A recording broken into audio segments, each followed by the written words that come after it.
Hello.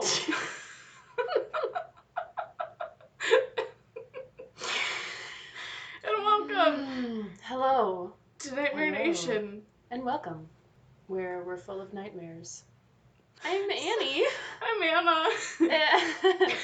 And Oh, God. we like scary things. So many scary things. They're just the best. We think scary places are even cooler than scary things. They're super cool. And they usually have scary histories involved. Really scary. And then sometimes some scary hauntings, too. And sometimes you poop your pants because you're just so scared. Yeah. So that's our goal for you, our listeners. You might want to start wearing Depends while listening. Oh my god. So anyways. Do we want to start over or should we just keep going? No. Okay, great.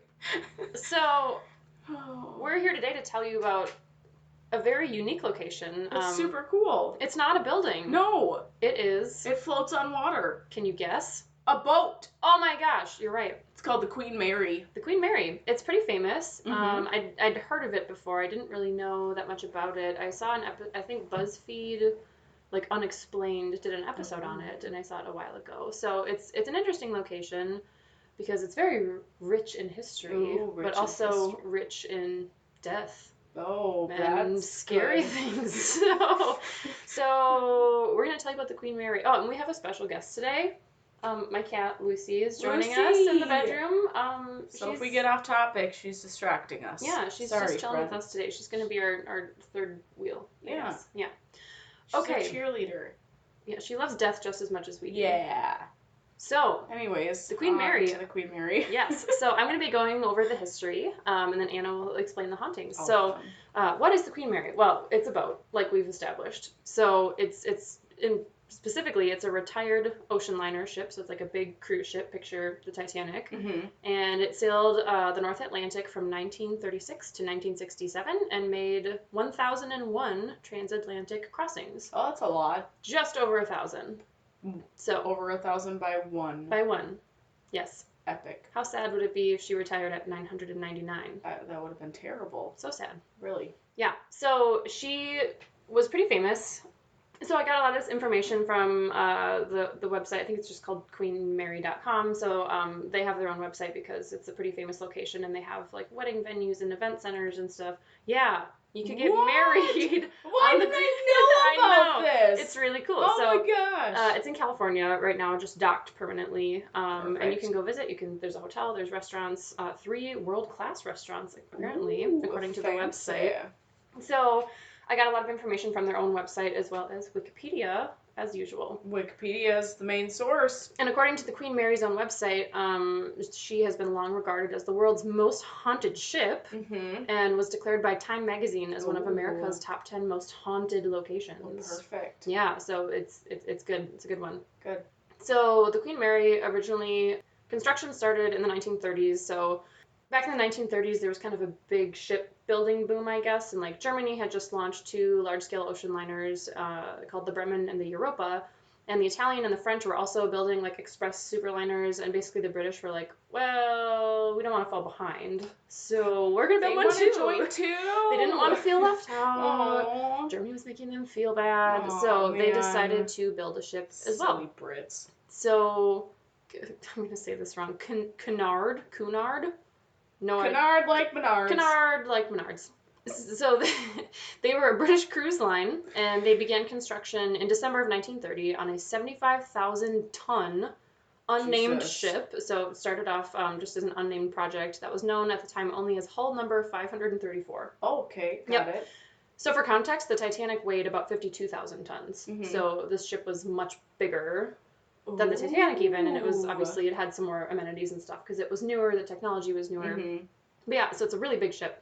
In 1931, the Great Depression hits, bummer, and construction ended up halting for a little while because they had to apply for some loans from the British government to finish, so it was eventually granted, and they had plenty of money to not only finish hull number 534, but also complete a running mate. So this was built in Britain? Yes. This the British ship? Yes. Oh, okay. Yes. Gotcha. Yeah, so they built a running mate as well, with the intention that these 2 ships would kind of provide weekly service from Britain to New York. That would be the main line that they would run. Okay. Completion ultimately took 3.5 years and cost £3.5 million, which back in 31 or 34 or whatever. It was probably quite a bit. I don't really have any context on what that is in today's money, but it's a lot. Ultimately, the ship was named after Mary of Teck, who was the queen consort to King George V. Oh, yeah, exactly. And there's a little bit of like an urban legend around the name, because again, it was just called like hull number 534. But apparently, the company that built the ship went to the king, and they meant to name it Victoria, after Queen Victoria, and so they asked King George if they could name it after the greatest queen. He said that his wife Mary would be delighted. Oh! So they didn't really have a choice. Cool. And they ended up naming it the Queen Mary. So the company actually denied the story completely, but there's been some people who, I guess were maybe on the crew, who say it's true, and it's kind of more fun that way anyway. Right. So the RMS Queen Mary's maiden voyage was on May 27th of 1936, led by Commander Sir Edgar T. Britton. Oh, he sounds fancy. He's got a very fancy name, Sir Edgar. He's like first class, super fancy. Yeah, I mean, the whole ship is... Let me tell you tell me about Let me this tell you ship. how fancy it was. Yes. The interior was designed primarily by the Brownsgrove Guild of Applied Arts. Good God. Which was a company of modern artists and designers associated with the arts and crafts movement. Oh, there was an arts and crafts movement? Literally makes me think of like popsicle sticks and like glue guns. Let's all get together and use the arts and crafts. Yeah. So, can you tell I copy pasted that right out of Wikipedia? I don't really know what the arts and crafts movement is, but that might be a fun sub this arts and crafts episode. movement. Oh, I know. That sounds great. Yeah, so there's apparently like applied arts guilds, and they were hired to design the interior of the ship. And generally, the design was actually criticized for being like too traditional, because she was pretty much just a larger version of some of the pre-World War I era ships. So like it was 20 years later, but the design was really similar to some of the older ships. But she was definitely the most popular. So comparing to the French version of the Queen Mary, essentially, that was like around the same size and had some of the same specs, the Queen Mary was more popular. Okay. Facilities on board included 2 indoor swimming pools, beauty salons, libraries, children's nurseries for all 3 classes of citizens. Oh, so they can all join together. So like even the poor people and the rich people's children can have fun in the nursery. Oh, that's exciting. Apparently this was a big enough deal to like specify in the Wikipedia article. So apparently it was not that common to have amenities for like all 3 classes of... Well, I mean, if you think back to the Titanic, they were literally separated by first, second, and third class. That's true. And third class had like bunk beds. Pretty much. And there were like 4 people to a room, and that's all you get. Yeah, that's true. So. That's true. So I guess that was kind of a big deal. They also had a music studio, a lecture hall, because... I want to go on a cruise and listen to a lecture. Who doesn't want to go to class? Great. You like take your little fancy glass of wine and like you go for a swim in the pool and then you go to the lecture hall. Yes, exactly. Yeah. So they also had an outdoor paddle tennis court. With ping pong? Paddle tennis? Is that just ping pong? I should have looked that up. I don't know what that means. I don't know. And dog kennels. Oh. They had dog kennels. Okay. Yeah. Well, and they also... Dog kenneling means. Right. Yeah, you take your dogs with you on the cruise ship, duh. Uh-huh. They also had telephone connectivity to anywhere in the world, apparently, which I don't know how the hell they managed that in, like, 1936. I don't know. I would call all the long distance. Oh, my God. Your bill would be, like, 10,000 pounds just for phone calls. So...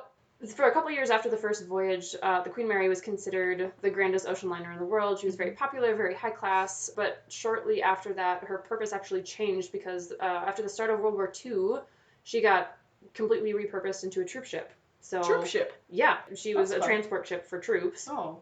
No longer a cruise ship. Okay. So yeah, so they painted the whole thing gray, took out a lot of the amenities, and she got the nickname the Great Ghost because she was super stealthy. Ooh. And sneaky. We got ourselves a stealthy, sneaky ship. A ghost ship. She's quite literally a ghost ship, according to her own nickname. Could not be more perfect. I love it. I love it. Oh, God. And she could carry as many as 16,000 troops at a time, which is a lot. People. After the war, she got retrofitted back to her original cruise liner state and resumed regular service in July of 1947. It feels really weird to be saying, like, her, but that's just, like, what they called ships. But I'm, like, reading it that's like, oh, weird. Well, she and her. Such a person. Yeah, it's really weird. It's odd. So after a couple more years of glory, the shipping, or the cruise liner industry just started declining in general because air travel became a popular form of transportation. So people just started taking these cruise ships less and less. And by 1965, the entire Cunard the Cunard fleet was operating at a total loss. So the Queen Mary got retired after her final cruise on October 31st, 1967. Mm-hmm. And like I said before, now there's a hotel, a wedding venue, restaurants, the whole shebang. So overall, it's kind of a fun and unique history in the sense that, like, cruise liner, but then also turned into war vessel and then turned back into cruise liner. And overall, it was a pretty, like, happy history. But of course, no haunted place would be complete without violent deaths. There are so many of those. There's so many violent deaths. So I'm sure you've got lots of information on the specific ones, but in general, so there's been a total of 288 deaths linked to the Queen Mary, 239 of which happened in one instance where the Queen Mary collided with and sank one of her escort ships, the Curacao, during World War II. So only 99 of the 338 troops on board survived, so a lot of death. Oh my. Yep. Other deaths have been reported on the Queen Mary during her time of service, like 49 other deaths, and they interviewed some people who were like historians on the Queen Mary, and they said that like they were trying to say like, oh, we don't think there's it's not been an overly violent ship, but even according to even according to the historians, like people get drunk and fall off board, right? Like people don't pay attention, or they're intoxicated and they fall off and drown. And actually, in 2011, someone fell off the Queen Mary and died while she was anchored. Seriously? And the reports indicated that she was likely intoxicated when she fell. So don't be stupid. Don't get drunk and fall off a ship, because you might die. Good Lord, people. And apparently several children have reported to have drowned in the pools. Yep. So that's sad. Yeah. Anyway, I won't spoil it. So yeah. So there's tell us all about it. One article, I can't remember exactly which one it was, but it literally went through a list of places where it's haunted. Yeah. So, like Annie talked about, it was retired December of 1967 and located in Long Beach, and is now obviously a tourist attraction. So some of the ghosts that people have seen, the article that I read was about these specific ghosts with names.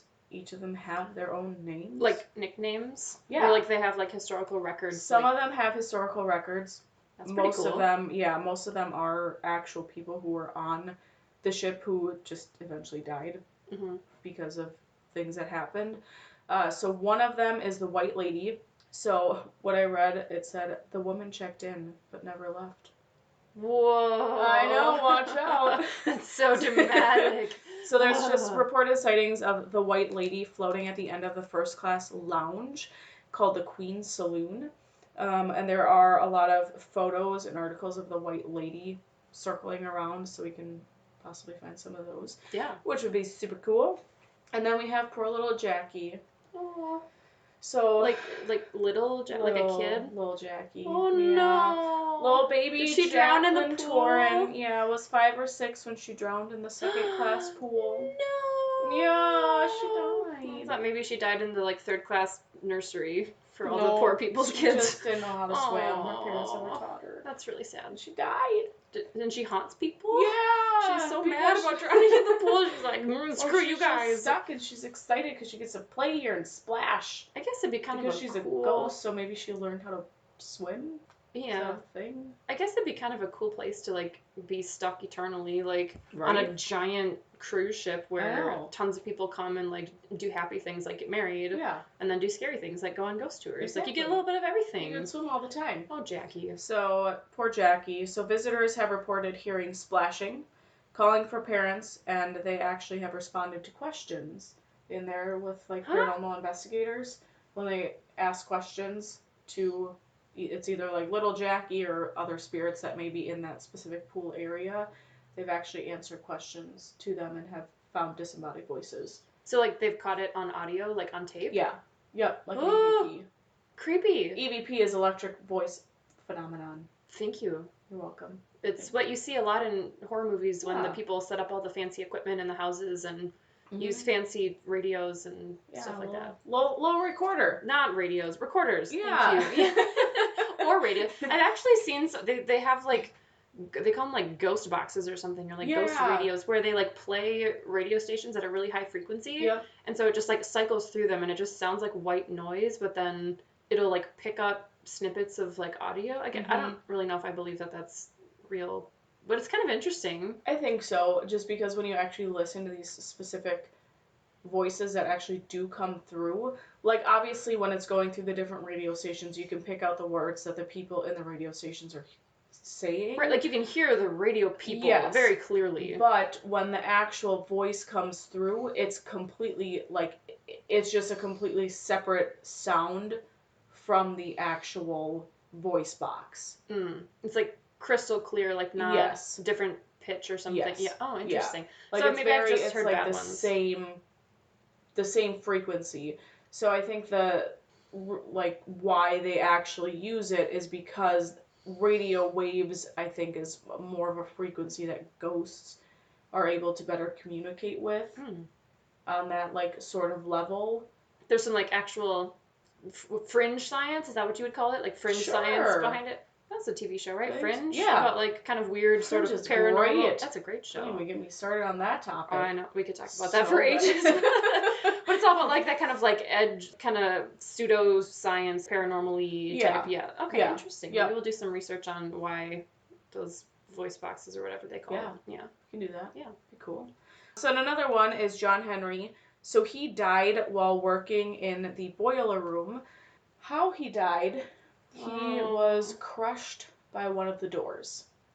Oh, I thought you were going to say he, like, fell into the furnace. No, he got crushed by a door. He was crushed by a door. So he is seen... It's been a big door. Yeah. I mean, if you think about, like, if you think about the Titanic, when you would see them in the boiler room and the water started rushing in. Spoiler alert if you haven't seen Titanic yet. No, don't ruin it. The ship sinks and everyone dies. No! Now I can never see that movie again.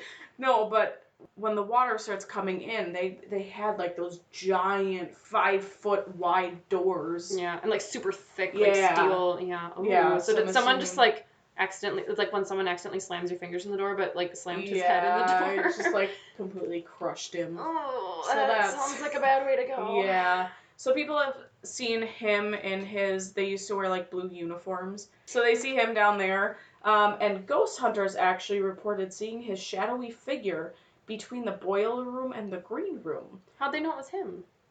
Well, because they were in that specific spot, and he's known to be down there. Oh, okay. So, and like... I think he's one of 2, I believe, that died down there. Okay. So... 50-50 chance. Yeah, right. Okay, fair enough. So I'm hoping to maybe find a clip of that. Cool. That'd be super cool to find. This next one, I read a couple different stories on this. One was very vague. The other one, I was like, oh my god. So the ghost's name is Dana. Dana was in room B474. That sounds familiar. Is that, like, one of the rooms that, like, people can pay extra money to stay in? Because it's super haunted. That's a different one. Okay, you're going to get to it. Okay, great. Don't you? I'm getting ahead of myself. Yeah, you are. I'm getting ahead of yourself. Calm down. So, legend has it. So, one article I read said that legend had it that someone murdered her and her family in this specific room. But then I read a different article. I think this one was from the Queen Mary site, maybe? I have to double check that one. But it said that Dana, her mom and sister were all killed. So the mom and sister were strangled in the room. And then Dana was found in the bathtub, suspected to be shot by her dad. Ooh. And her dad was then found next to her after he killed himself. So, supposedly murder-suicide. Yes. Yikes. But as I was thinking about it, I was like, how could he have strangled the two, but then shot the daughter? Like, the daughter must have had to have been in the bathroom while he strangled the mom and daughter. Like, yeah, maybe she was taking a shower. I don't know. So and to strangle, I mean, I'm assuming he maybe, like, strangled the mom first, then, so the little girl, like, couldn't really. Yeah, because obviously, if he went for, like, the little girl first, mom would probably try to stop him. Yeah. And maybe. Or maybe the daughter wasn't in the room and maybe she came back and then found them and then he attacked her in the and, like, brought her into the bathroom. Yeah. Maybe. I don't know. Yeah. So that one was iffy. But next, the most haunted room in the ship. Yeah. So it used to actually be, I believe it was 3 different rooms on the ship that they converted into an actual suite that you can stay in now. So like after the ship retired, like they turned. Okay. Yep. so that people can stay in it. So the haunted room is B340. So the hauntings literally date back to the day that it was docked in Long Beach in 1967. Mm-hmm. I mean, thinking about it, with all of the deaths that happened, and then with all of the people who died from the ship collide. I also read that they almost capsized the boat during a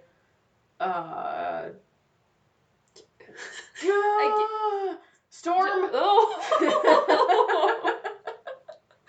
Like, I can't help you. I don't know what you're trying to say. A storm. A storm. There was a really big wave that almost capsized them, so that was super cool. Mm-hmm. But there are just a lot of different sightings in this room. So people have heard knocks on the door, bathroom lights going on and off in the middle of the night, sink faucets turning on, bathroom doors shutting, covers being pulled off them in the middle of the night. Excuse my notebook again. Yep. Dark figures standing at the end of the bed. Oh, God. Which is literally like one of my biggest fears. Well, you remember my story of waking up to my dad. Yeah. It's like, oh my God, Dad, why? Don't so scary. I hyperventilated so hard. It's so bad. But your favorite thing, which I think we should probably stay in this room. My favorite thing? Yeah, our favorite thing. Oh, okay. Is, so when you stay in this room, they actually supply you with an Ouija board. No! Tarot cards and a crystal ball. They give it to you? It's literally in this little chest in the room. Instead of like a bottle of champagne and like chocolates and like some free toothpaste, you get... Here, play with the devil. Oh my God. Here you go. I read that, I was like, are you freaking kidding me? No wonder why this is so haunted. That's kind of cool. Well, I kind of wonder too, like, if people go into it thinking that it's haunted and then they're given a Ouija board, like, how much of it is people just expecting to see something and then thinking they see something? Not that, I mean, obviously 50 years of history of hauntings, there's got to be something there, but I wonder how much of it is people, their mind just kind of like filling in the blanks, you know what I mean? Because they expect to see ghosts and then they do the Ouija board. I can't believe they don't. Oh my God. Just give it to them in like a little, here you go. Little gift box. Here you go. Yep. So we can definitely do that, which is super fun. Great.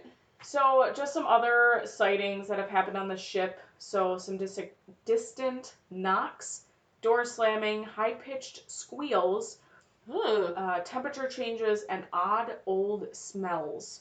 So like I'm assuming probably more like musty kind of smells, or maybe like old lady flowery, floral perfumes. Well, the ship is like almost 100 years old.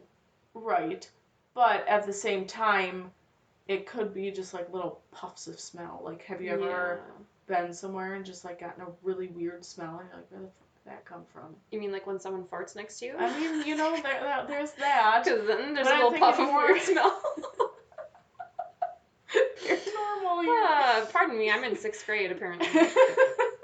Aren't we all? Mm-hmm.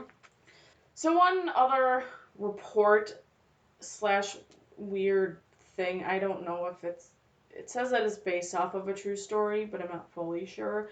So there is a group called the Epic Entertainment Group in Long Beach. So they put on an annual Dark Harbor Halloween event in Long Beach, and then on the Queen. I'm not sure if it's on the Queen Mary or if it's off the ship in like their own like haunted house or something. But they do a new maze every year, and they do mazes. Yeah, so that's what I'm assuming cool. Is probably in the ship. Would be my guess. That would make sense since the structure's already there. Yeah, exactly. Yeah. But so every year the new maze is essentially dedicated to a specific haunted like area. Cool. So they had ones in the past for, I think it was the swimming pool down by the boiler room. I think they had one for the B340 room as well. And then reading this article, it was the first time that I'd ever actually read this story, because most of the other articles that I read literally just told the same stories of the people that haunted that I just talked about. Yeah. Like those are the most well-known ones. So this one is the most disturbing, and it's called The Feast. Oh. So it's based... That could go a lot of different directions. My first thought was like cannibalism, but I guess... I mean, kind of. Oh, great. So it's based off of a true story. So there was a chef that was working in the... Kitchen. Thank you, sweet baby Jesus. It's been a long Storm. day. Kitchen. And this chef was known to abuse his colleagues and everybody under him, and he treated just his crew terribly and abused them and everything. So it is rumored that his team members cooked him alive in a walk-in oven. Oh my god. Yup. Whoo! So that's Did they super eat fun. him? It didn't say. That was literally the end of what it told me. It just said that the feast. Yeah, so it kind of implies that. That's what I'm thinking. Maybe With enough salt and pepper, anything can go down. No. You like make a little gravy and just drizzle it on. See, that's all you. You go have fun. I'll pass. Thank you. Gross. I was about to be really concerned. You don't want to try charred human remains? No, not particularly. Okay. No, not. Wow. Not my pastime. Like getting trapped in an oven is like it's terrifying. Possibly one of my worst fears. Yeah. Like you wouldn't die instantly. No. It would take a long time. Oh my god. You've seen Final Destination? Yes. Have you seen the third one? Maybe. Okay, we're gonna spoil another movie. Spoiler alert! There's these two girls that are in a tanning salon, and yes! Oh my god! And they get like zip tied in. Oh no! The thing, so like the shelf falls off the wall and like land. You know, it's typical of Final Destination, like lands at just the right angle so that both of them are pinned shut, and then like the electric thing shorts, so the temperature increases because the temperature controls are broken, and they're stuck in there. Yep. And the employee can't get in because the door's jammed. The door's jammed, man. And they literally are like laying there and they're naked and the freaking like burned to death slowly. Yep. And of course they're in a tanning bed, so like all the glass is like shattering. It's oh my god, it literally like I have to like think happy thoughts during that. I like can't watch that scene because it makes me so panicky and like anxious inside. Oh my god, it's awful. It's so bad. Yeah. So I feel like I need to read up on a little bit more of that story because, like I said, I couldn't really find much based on it. So it's just weird. Mm-hmm. It was a good find. Yeah, it was super weird. Yeah, but I would absolutely love to go to California and that'd be cool. Because they do. So you can stay in that room. They do tours of the Queen Mary, and then you can also do paranormal tours as well. So they take you. You can do like a specific one. You can do a make your own tour attraction. And they have a bunch of options. Yeah, that'd be awesome. That'd be sweet. So let's go. Any of our listeners in Long Beach, tell us if you've been. That's or I guess if you're not in Long Beach and just have gone, we still want to hear about it. Let us know. So that we can go. Any excuse for a trip to California. Sweet. I've never been, so that'd be super cool. I've been only one time. Never. I'd go. Me too. All right. So that was the Queen Mary. That is the Queen Mary, my friends.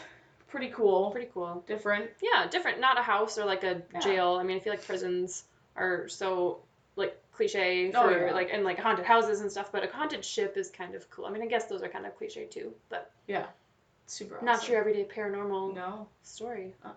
Pretty cool. So now, on to our listeners. We have a write-in and viewers like you. Thank you. Oh, okay, PBS. So, anyways, we got a write-in. It was our first write-in. Well, aside from my dad. Yeah, second write-in. Okay. Yeah. Super exciting. So this one is actually from my cousin. I was super excited to hear about this because I know exactly where it is because I used to drive by it all the time. Have you been there? Yeah. Well, I mean, I haven't like actually walked it, but I would drive by it all the time. Well, yeah, like you just said. Have you actually gone to the... No, I don't even know what it is. Never mind. Read the story. Here we go. Okay. Never mind. So, all right. So from what I can remember, there's been only one place where I can firmly say I've experienced something unexplainable. I don't think I'd necessarily call it paranormal, but I guess I can leave that for others to make their own decisions. Dun, dun, dun. Anyways, I know. Here goes. In St. Peter, Minnesota, along the Minnesota River near Highway 22 junctions with Highway 169 is Riverside Park/Swan Lake Wildlife Management Area. The part north of Highway 22 is slightly more developed park. It has dirt walking paths, a disc golf course, etc. South of Highway... Etc. Yeah. Etc. Etc. You said it so fancy. I try. Etc. Sorry. So south of Highway 22, however, has a more game trail-like path and is heavily wooded and doesn't seem to be visited super frequently by hikers. I used to go hiking there a lot. I enjoyed it partly because chances are pretty good that you'd see a herd of deers, and because you could hike down to the supports for an old railway bridge that spanned to the river about a mile south of where 22 and 169. I would mostly go there in autumn, winter, and spring because of the mosquitoes and a lot of poison ivy and other smaller plants. Similar plants. Wow, Here we go. Yep. So his first experience with something odd in these woods happened a little later in the spring of my freshman year at MSU, Mankato State University. So like 2015. I went up to St. Peter for a hike like usual and hiked down to the old bridge supports. This time I poked around the area a little more, and as I hiked back to the more main part of the park where I parked, I couldn't help... Good. Keep it going. I couldn't help but feel like I was being followed, or rather watched. Like, watched from all directions. Ooh. I remember checking my back trail a couple of times, maybe 2 or 250 yards. I thought I saw a humanoid shape squatting down or trying to make as low of a profile behind some downed trees. I literally just got an entire, like, goosebumps down my entire body. Yeah. That was a legit, like, chill down my spine. There's a reason that saying exists, and I just felt it. It was chill down my spine.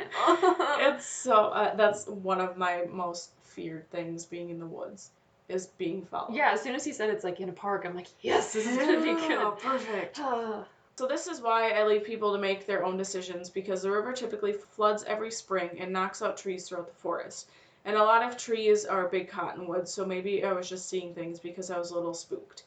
After I got back to the car, I'd drive back to the dorms and kind of forget about the feeling of being watched. The next chance I got to go for a hike in the area was the following winter during a long winter break. But instead of hiking down the remains of the bridge, I went a little further into the area between the river and the highway. Even though it was a different part of the woods, I still got the feeling of being watched or followed as I hiked out. And he completely forgot about it until the next spring. So the following spring, he did a little more hiking and even tried going for a hike once or twice that summer. The next fall, I went for a hike and I got a little ways into the woods and started to get that feeling that someone or something didn't want me there. I didn't necessarily hear anything, but it was more that feeling you get when you're being yelled at and you genuinely deserve it. Because of that, I turned around and went back to the car and left. I tried going a few more times with similar results. The last time I tried going for a hike there, it was a little different. There's a paved road that stretches from the park entrance back towards the river, then swings around underneath the Highway 22 bridge and runs back maybe 500 feet. On the edge of this road was a rather defined entrance to the woods.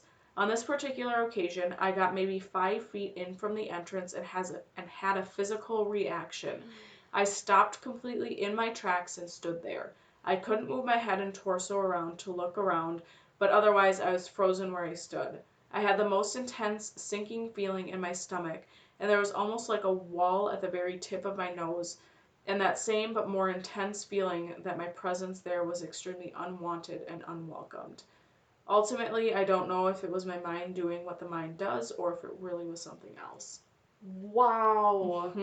That's a really strong physical reaction. Yeah. Like, you literally feel like planted to the ground and like can't move. When you read that sentence, I literally got like 6 waves of chills. Like 6 different ones. I was like, that's so creepy. Yeah. Oh my god, that's intense, because it wasn't just one time. Exactly. It was repeatedly. Yeah. That's super weird.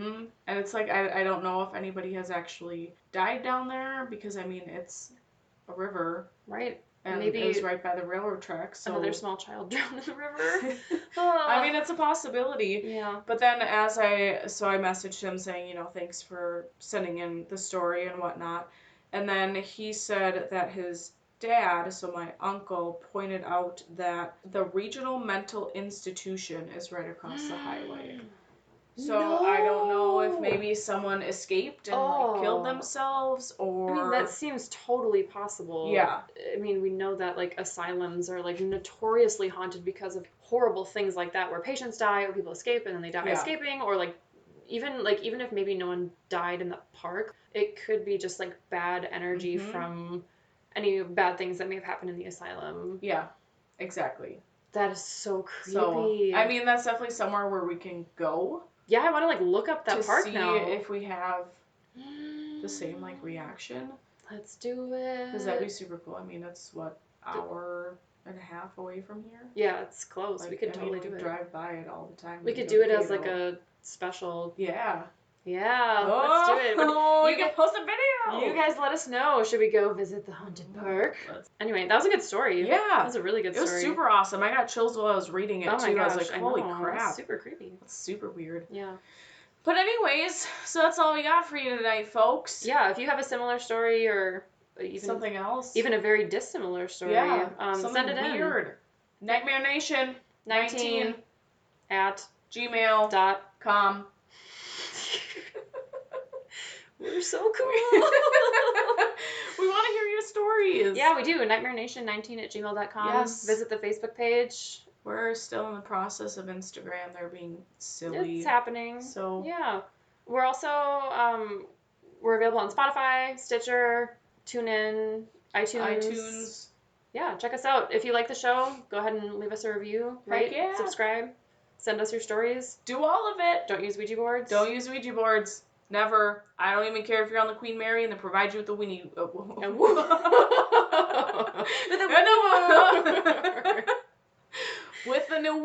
board. The Ouija board.